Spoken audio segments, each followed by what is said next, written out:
Hi, this video will explain how you can set up your store credits. Now let's take a look at the difference between a store credit and loyalty point. Store credits act as a virtual cash. It's good to boost retention in the short term, while loyalty points is designed to encourage customer engagement and build long-term customer loyalty. Before you begin, be sure to go to the Echo Marketing app and click Loyalty Program in the left menu. Navigate to Store Credit.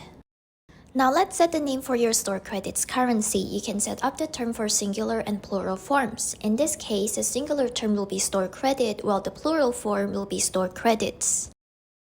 Let's now customize your store credit reward, which is a virtual cash that can be used for future purchase and can help to incentivize customers to return. So click Edit and Reward, and then click Add New. Now click Store Credit. When setting up your store credits, you'll need to decide on your reward structure. You can either give all customers the same reward value regardless of their VIP tier status, or customize rewards based on different VIP tiers.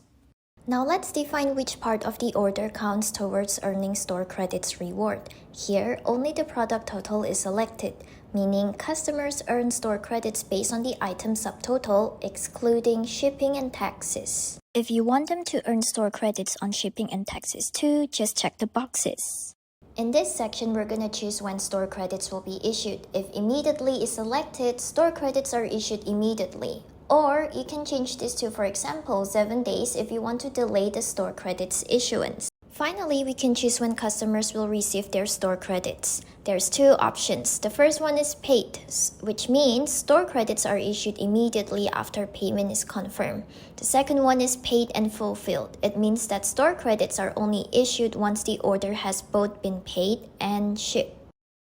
Let's go over how store credits are issued and the different settings available for timing. If you choose immediate and paid, store credits are issued as soon as the payment is completed. If you choose immediate, paid, and fulfilled, store credits are issued once the order is paid and fulfilled. If you choose X number of days and paid, store credits are issued after a set number of days following payment regardless of fulfillment. If you choose X number of days, paid and fulfilled, store credits are issued after a set number of days following both payment and fulfillment. For the final step, click Save, and you're done. Now let's take a look at the customer experience with store credit. To see your store credit at your account page, you can click Profile, and then go to your account profile. Now you can scroll down to the payment methods to see your store credit balance. And this is what the store credit will look like at checkout when store credit covers the entire purchase. On the other hand, this is what the store credit will look like when store credit covers part of the purchase.